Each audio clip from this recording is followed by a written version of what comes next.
Hello hi అండి, అందరికీ నమస్కారం. My name is Ram. Welcome to white paper news. ఈరోజు ఎఫ్సిఆర్ఏ బిల్ సవరణ ఏదైతే ఉందో లోక్సభలో వేడిగా అయితే చర్చ జరుగుతుంది. ఈరోజు కేంద్ర గవర్నమెంట్ దాన్ని తీసుకురావాలని గట్టిగా ట్రై చేస్తూ ఉంటే ప్రతిపక్షాలు వ్యతిరేకిస్తున్నాయి. ఎందుకు అంటే ఆ బిల్లులో ఉన్న లూప్ హోల్స్ కారణంగా ప్రతిపక్షాలకి అందవలసిన ఆర్థిక ధనమూలాల ఫారెన్ నుంచి ఇంకా అందవేమో అని భయపడుతున్నాయి. దీని మీద పూర్తి వివరణ ఇవ్వడానికి వచ్చేసానండి. అసలు ఎఫ్సిఆర్ఏ అంటే ఏంటి? Foreign contribution regulation act. Okay, అంటే ఏంటంటే ఫారెన్ నుంచి వచ్చే మనీని ఇండియాలో చాలా ఎన్జిఓస్కి అయితే పంపిస్తూ ఉంటారు. ఫారెన్లో ఉన్న చాలామంది పెద్ద వాళ్ళు ఉంటారు కదా, అమెరికా, బ్రిటన్, యూకే, లండన్, ఇంకా సో మెనీ కంట్రీస్లో నుంచి వచ్చే ఈ ఫారెన్ మనీ ఏదైతే ఉందో అది మన ఇండియాలో ఎన్జిఓ పేరిట ఇండియాలో ఉన్న కొంతమంది మతపరమైన పెద్దలు అది పేద ప్రజలకు ఉపయోగించే విధంగా అయితే వాడుతూ ఉంటారు. ఇది దాదాపుగా ఒక 70 ఏళ్ళ నుంచి, అంటే మనకు స్వతంత్రం వచ్చిన కాడి నుంచి ఇటువంటి ఎన్జిఓలు చాలా ఇండియాలో ఉన్నాయి. దీనికి డీటెయిల్స్ ఉండవు, పూర్తిగా దీని యొక్క వివరాలు ఏది కూడా మన ఇండియన్ గవర్నమెంట్ చేతిలో లేవు. అంటే మన లోపాలను మనమే బయటెట్టుకోవాల్సి వస్తుంది. సరే, ఎన్నాళ్ళకైనా సరే మన గవర్నమెంట్ దీని మీద కళ్ళు తెరిచి చాలా మంచిగా ఆలోచించి వీటి మీద కూడా పారదర్శకంగా పూర్తి విచారణ చేయబడుతుందంటే చాలా మంచి తరుణం. అందులో భాగంగా ఈ సవరణ బిల్లు, అంటే ఈ ఎఫ్సిఆర్ఏ సవరణ బిల్లులో ఏమేమి ఉండబోతున్నాయి, అసలు దేనివల్ల ఈ సవరణ వచ్చింది తెలుసుకుందాం. ఫస్ట్ ఆఫ్ ఆల్, ఈ కాక్రోచ్ జనతా పార్టీ మొన్న జంతర్ మంతర్లో ధర్నా చేసేటప్పుడు అక్కడికి అంతమంది క్రౌడ్ పోగొట్టారు కదా, వాళ్ళందరూ కూడా దాదాపు 20 days అక్కడే స్టేయింగ్ చేయడానికి కొంతమంది అయితే ఫండింగ్ చేశారు. ఆ కొంతమంది ఎవరో కూడా ఎవరికీ తెలియదు. సో వాళ్ళకి అక్కడ ఫెసిలిటీస్ కానీ, ఫుడ్ కానీ, లేకపోతే వాటెవర్ ఇంకేదైనా సరే ఆ 20 days కానీ 30 days కానీ వాళ్ళకి అక్కడ ఇన్వెస్ట్ చేసిన పెద్దలు ఎవరైతే ఉన్నారో వాళ్ళ గురించి వివరణ సేకరిస్తూ ఉంటే కొన్ని ఎన్జిఓ సంస్థల నుంచి వాళ్ళకి డబ్బులు వచ్చినాయని అర్థమైంది. అంటే ఇక్కడ మత విద్వేషమైనా లేకపోతే దేశాన్ని ఇబ్బంది పెట్టే విధంగాను, దేశాన్ని నాశనం చేసే విధంగాను కొంతమంది శక్తులు ఫారెన్ నుంచి ఉసుగొలుపుతూ ఇక్కడ ఇండియా యువకులను రెచ్చగొడుతున్నారు, ఇండియా యువతను మారుస్తున్నారు. మరో బంగ్లాదేశ్, లేకపోతే నేపాల్, శ్రీలంక, ఇండోనేషియా, ఇరాన్ లాగా మన దేశాన్ని తయారు చేయాలనుకుంటున్న కొన్ని బయట కంట్రీస్ ఏదైతే ఉన్నాయో వాటికి చెక్ పెట్టాలంటే ఖచ్చితంగా ఈ ఎఫ్సిఆర్ఏ బిల్లుని సవరించడం ఖచ్చితంగా జరగాలండి. అందుకనే ఈ బిల్లును ప్రవేశపెట్టబోతుంది కేంద్ర గవర్నమెంట్. దీనికి హ్యాట్సప్ చెప్పాలి. ఎందుకంటే దాదాపు 40 సంవత్సరాల నుంచి అనుకుంటా ఈ బిల్లులో ఉన్న లూప్ హోల్స్ని అడ్డం పెట్టుకుని చాలామంది మత పెద్దలు తమ ఆస్తులు పెంచుకోవడానికి ఉపయోగపడ్డది, లేకపోతే మత విద్వేషపరమైన గొడవలు పెంచి వాళ్ళు సులభానికి ఉపయోగించుకుని ఈరోజు రాజకీయ పరంగా ఎదిగి ఈరోజు దేశాన్ని అయితే మాత్రం చాలా ఇబ్బంది పెట్టడానికి ముందుకెళ్ళారని చేసేసారు కూడా. అందులో మీరు చూస్తూ ఉంటే గత 10 ఏళ్ళ క్రితం వరకు కూడా మన ఇండియాలో టెర్రరిస్టులు బాంబ్ అటాక్స్ కానీ, లేకపోతే మత విద్వేషమైన గొడవలు కానీ ఇప్పుడు కూడా చూస్తూ ఉంటారు. ఈ సోషల్ మీడియాలో కూడా నువ్వెంత నేనెంత అనేసి మతపరమైన గొడవలు పడుతూ ఉంటారు కొంతమంది. అందులో కొంతమందిని అరెస్ట్ చేశారు కూడా ఈ మధ్యకాలంలో, యూట్యూబర్స్ని. వీళ్ళు కావాలనేసే నా మతం గొప్ప, వీళ్ళకి ఫండ్స్ ఎక్కడి నుంచి వస్తున్నాయి అని అడిగితే కొన్ని ఎన్జిఓస్ నుంచి వస్తున్నాయి. ఈ ఎన్జిఓ ఎక్కడ ఉందంటే మూసేసి ఉంటుంది. సో అంటే ఇక్కడ ఎన్జిఓే కదండి, చాలా యాప్స్ కూడా వచ్చేసినాయి. మన ఇండియా చట్టాల్లో ఉన్న లూప్ హోల్స్ని వాడుకుని మనీని చాలా ఈజీ చేసి వీళ్ళకి అందించే విధంగా అయితే మాత్రం ఈ విద్వేషాలు సృష్టించే వ్యక్తులు అయితే మాత్రం వెనకాల నుండి కుట్రలు నడుపుతూ ఉంటే చాలామంది యూట్యూబర్సే కాదు, మత విద్వేషపరమైన కుర్రాళ్ళు, యువకులు ఈరోజు మన దేశాన్నే వ్యతిరేకించే విధంగా నినాదాలు చేస్తున్నారు. అందులో వందే మాత్రం అంటే అనడం, అలాగే భారత మాతకి జై అంటే అనడం, హిందుస్థాన్ జై హింద్ అంటే అనడం. అంటే ఇవన్నీ కూడా హిందూ మతానికి చెందినవి అన్నట్టుగా కొంతమంది మాట్లాడుతూ ఉంటారు. ఈ అసలు దేశానికి సంబంధించిన వర్డ్స్ అనేసి కొంతమంది గుర్తించరు. మరి ఇది ఎంతవరకు సంబంధించిన దాని గురించే ఈ మతపరమైన, లేకపోతే దాని గురించే ఈ ఎఫ్సిఆర్ఏ యొక్క సవరణ బిల్ అండి. అర్థమవుతుందా? అందులో ఇప్పుడు ఏమేమి సవరించారు, ఎలాంటి మనకు ముందుకు ప్రవేశపెట్టబోతున్నారు.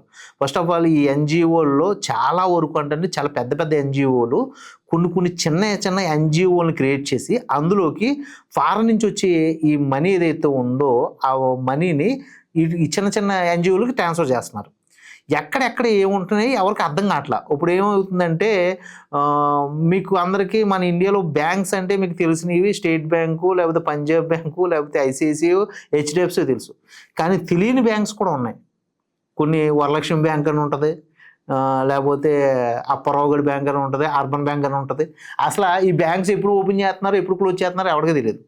ఇందులోకి ఎన్జిఓ సంస్థల నుంచి పుట్టే మనీ అంతా కూడా ఈ బ్యాంకులోకి వస్తుంది. ఈ బ్యాంకుల నుంచి ఎక్కడికి డిస్ట్రిబ్యూట్ అవుతుందో తెలియదు.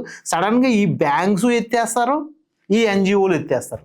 సో ఈ మనీ అంతా ఎక్కడికి డిస్ట్రిబ్యూట్ అయ్యి ఎక్కడ ఎటువంటి ప్రాబ్లం క్రియేట్ చేసేసిందో కూడా మనకు తెలియనివ్వకుండా వాళ్ళు 2-3 సంవత్సరాలకు ఒక బ్యాంకు పుడుతుంది, అలాగే ఒక ఎన్జిఓ సంస్థ పుడుతుంది.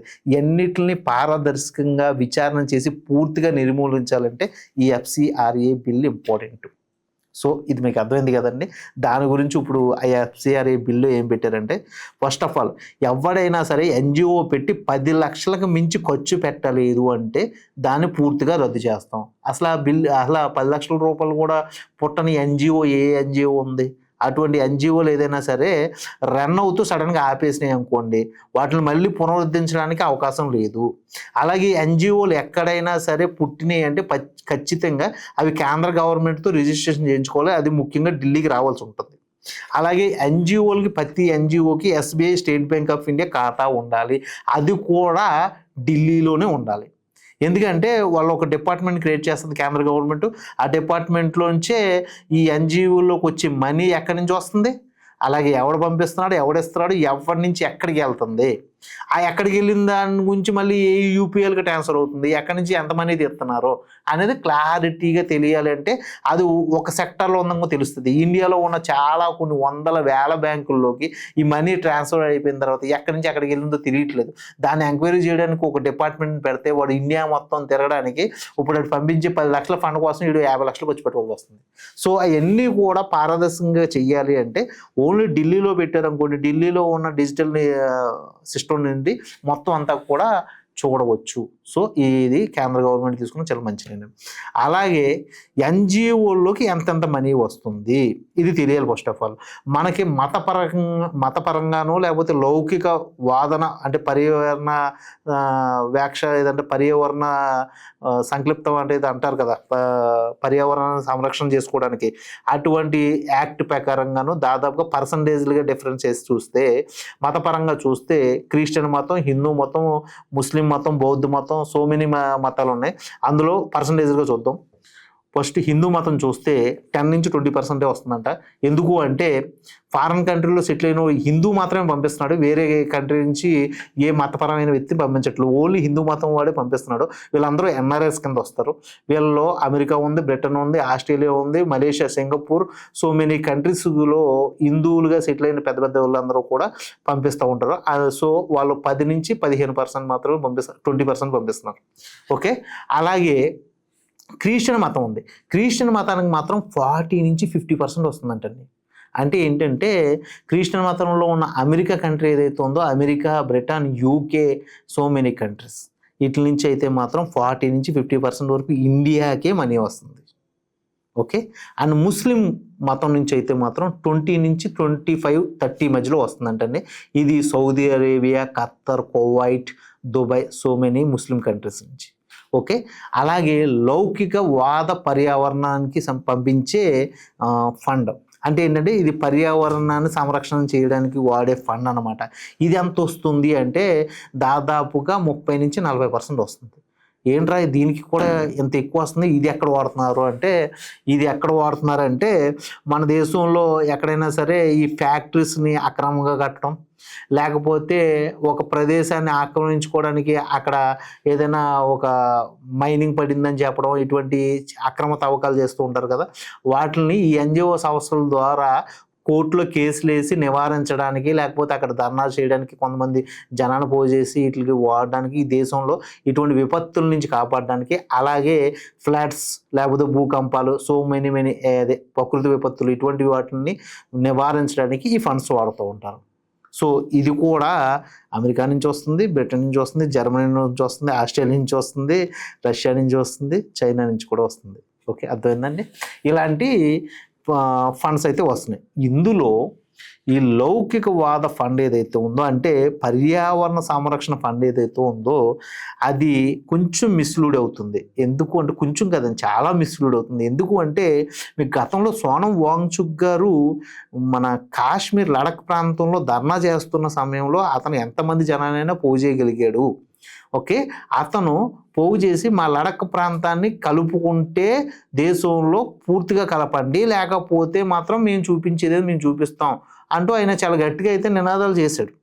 దానివల్ల ఆ లడఖ్ ప్రాంతంలో మనకి, అసలు లడఖ్ ప్రాంతంలో కాదు, కాశ్మీర్ ప్రాంతంలో మనకి ఈ ఎలక్ట్రిక్ వెహికల్స్కి కావాల్సిన హిథీరియం దొరుకుద్దనేసి అక్కడ మన దేశం తవ్వకాలు మొదలు పెడదాం అనుకుంటే, లడఖ్ ప్రాంతాన్ని తవ్వేసుకుని వెళ్ళిపోతే మా రాష్ట్ర జనాలకు మీరు ఏం సమాధానం చెప్తారు అని చెప్పి అతను గొడవ పెడుతుంటే, అతనికి దాదాపు 2 లక్షల మంది అక్కడ ధర్నాకు సపోర్ట్ ఇచ్చారు. వీళ్ళకి అక్కడ స్టేయింగ్ చేయడానికి, ఆ ధర్నా చేయడానికి, లేకపోతే వాటెవర్ ఇంకా అక్కడ ప్రొటెస్ట్ చేయడానికి వాళ్ళకి ఈ బ్యాక్గ్రౌండ్ మనీ ఎలా వచ్చిందంటే, సోనం వాంగ్చుక్ గారికి ఉన్న ఎన్జిఓల ద్వారా వచ్చింది. దాదాపు 300 కోట్ల నుంచి 450 కోట్ల దాకా అయితే ఫండ్ వచ్చింది. ఇది పర్యావరణ సంరక్షణ ఫండ్. ఇది ఎక్కడి నుంచి చేశారు అంటే, చాలా వరకు ఇది యూకే, బ్రిటన్ నుంచి అయితే పడింది అని అంటున్నారు. అక్కడి నుంచి ఎందుకు పడింది అంటే, దానికి సరైన వివరణ అయితే మాత్రం మనకు దొరకలేదు. సో ఆ ఫండ్ అయితే అతను మిస్లూడ్ చేశాడని అనలేం, కానీ అతను ప్రాంతాన్ని కాపాడుకున్నాడు పక్కన పెట్టేస్తే, మరి అటువంటి ఇష్యూస్లో మన దేశానికి అక్కడ ఒకవేళ ఈవీకి సంబంధించిన హిథీరియం దొరికితే, ఆ హిథీరియం తీసుకొచ్చి మన దేశం డెవలప్ చేసుకుని ఎలక్ట్రికల్ వెహికల్స్ని తయారు చేయగలిగితే మన దేశం కూడా అభివృద్ధి చెందుద్ది కదా.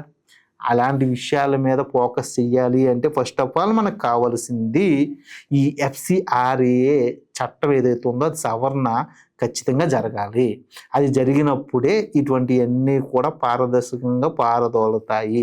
అందుకనే ఈ ఎఫ్సిఆర్ఏ బిల్లును అయితే మాత్రం ఖచ్చితంగా తీసుకురావాలనేసి కేంద్ర గవర్నమెంట్ గట్టిగా ట్రై చేస్తుంది. మరి దీని మీద ప్రతిపక్షాలు అయితే మాత్రం గట్టిగా అయితే గగ్గోలు పెడుతున్నాయి, కోపపడుతున్నాయి, వ్యతిరేకిస్తున్నాయి. అంటే మీకు అర్థమైంది కదా, ఈ ఫండ్స్ని వీళ్ళు మిస్లూడ్ చేస్తూ తమ సొంత ప్రయోజనాలు కోరుతున్నారు. నాకు తెలిసి ఇప్పుడు ఒక చర్చ్ కడతానో, ఒక మసీదు కడతానో, ఒక హిందూ దేవాలయం కడతానని చెప్పి అక్కడ ఒక కన్స్ట్రక్షన్ స్టార్ట్ చేసి తనకి కావాల్సిన ఫామ్ హౌస్లు కట్టుకుని, అది కూడా ఈ ఏదైతే ఈ ప్రాజెక్ట్ ఉందో ఈ ప్రాజెక్ట్లో కలిపేసి ప్రైవేటు వ్యక్తులు ఆ ఫామ్ హౌస్ను వాడుకుంటున్నారు. ఓకే, అది కూడా ఈరోజు దేవాలయానికో లేకపోతే చర్చ్కో లేదా మసీదుకో చెందే విధంగా అయితే చేస్తున్నారు. రేపొద్దున మొత్తం ఇదంతా డిస్మాంటిల్ అయిపోయిన తర్వాత ఈ దేవాలయం అయిపోద్ది, కానీ ఆ ఫామ్ హౌస్ మాత్రం ఆగదు. ఆ ఫామ్ హౌస్లో వీళ్ళైతే మాత్రం ప్రైవేటు వ్యక్తులు లైఫ్ ఎంజాయ్ చేస్తూ ఉంటున్నారు. అసలు ఆ ఫండ్ గురించి మొత్తం డిస్మాంటిల్ చేసి ఎన్జిఓ అనేది క్లోజ్ చేస్తున్నారు. అప్పుడు అది ఆ బిల్డింగ్ ఏదైతే ఉందో అది ప్రైవేటు వ్యక్తుల చేతిలోకి వెళ్ళిపోతుంది, అది రిజిస్ట్రేషన్ అయిపోతుంది.